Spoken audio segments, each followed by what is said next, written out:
We've been discussing for a long time, but in particular since the November election, is there anything that could get a really committed Trumpist to realize the error of their ways and to change their minds and to realize that they've been fueling the problem in which the United States now finds itself? And I get many calls like this from viewers who say, I don't know how to talk to my aunt or my significant other or my parents or whoever else. And it's a very difficult thing, and my advice is usually pretty general in nature. But it can happen, at least in theory. A supposed Trumpist called C-SPAN in tears, apparently realizing or at least suspecting that she had been lied to by Donald Trump. And she goes by Tammy in Boise, Idaho. This could be fake. We don't know. I mean, it's impossible to really know. This could be some kind of troll, but it certainly appears to be real. Take a listen to Tammy from Idaho in tears as she realizes Trump may have lied to her. What are your thoughts about today? I just have one question. I wanted to know if my president lied to me today. And if he did, I want him to tell me, and more importantly, I want him to tell the family of the woman that got shot and killed today.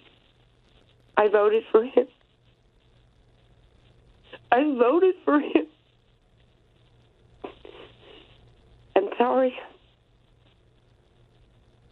That's Tammy in Boise. So there are many reasons to be curious about whether this is legit. You and I might be saying, how could anyone doubt Trump has been lying all along? Obviously, he's been lying all along.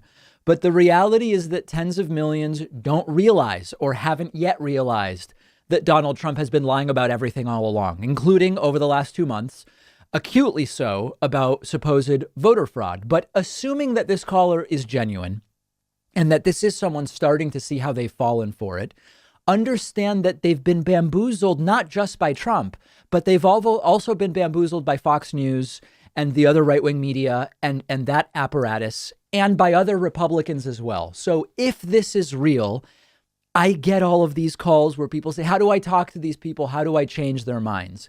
If and when people reach the moment that Tammy reached, this is when we talk to them about coming back to reality. This is the opportunity. If anyone you know is fortunate enough to reach a moment like Tammy appears to have reached, that's when you swoop in and say, yes, he's been lying. I'm so glad you see it. Come on back. Let's figure it out and work together to prevent it from happening again. You don't go, you idiot. Of course, that's what's been going on. Now, we're all thinking it. And, in a platform like this, to some degree, it's like, of course, you fools. How did you not know it? But for everybody who's been asking me, how do you do it? What do you do on a personal level? What do you do when the opportunity presents itself? You say, welcome back. He lied to all of us. Let's never let this happen again. And most people aren't ready to accept this. Most of you aren't going to get someone at Tammy's stage of realizing what has happened. I don't know how you force it. I don't know that you can. I think there's something sort of about one's predisposition and constitution, whether you just, in the face of contradictory evidence, you double down and double down and double down. And some folks are more predisposed to hear reason, maybe hearing from Republicans that they trust or used to trust, like Mitt Romney. Arnold Schwarzenegger had a great video that he put up over the weekend. Chris Christie has now bailed. Maybe they are going to help turn some of these folks back to reality and make them ready to understand how they've been bamboozled. I don't know. And so understand that this is not about empathizing with these people necessarily. They have been part of one of the most toxic political movements in the history of the United States. Tens of millions of them are nowhere near ready to abandon it like Tammy is. Don't concern yourself with forgiveness or empathy. The evidence of Trump's lies has been there forever. I know it. You know it. But if we can get them back, then we should do it. It should be approached from a pragmatic standpoint. And one of the real lessons of Trumpism has been how easy it is to fool massive groups of people. We knew it in cults, for example, the Jim Jones People's Temple, but that was 900 people. who went to Guyana and ultimately drank the arsenic-laced Kool-Aid. But here we're talking about tens of millions of people. And we've seen the bamboozling at minimum. And I spoke about this, or I will speak about it with Peter Joseph, who we're going to be interviewing. We've seen it since the Reagan era, the non-existent welfare queen who's hanging around driving a Cadillac, I think it is, as she pops out kids to make great profits from food stamps and welfare benefits. It was non-existent then, and it's built and built and built. And the last 4 years have confirmed that, yeah, it's possible to fool way more people about way more obviously untrue things. So there are lessons here about cults. There are lessons here about mass brainwashing. A lot of this is mental health as well, but it's not right or proper to say these are just crazy people, but there's a mental health component here as well.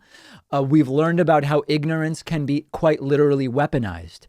If you don't believe, I mean, listen, okay, there's people out there who just have bloodlust. And even if they don't believe the election was stolen, they hear Trump saying, let's go to the Capitol. They say, great, it's an opportunity to get involved in violence. Okay.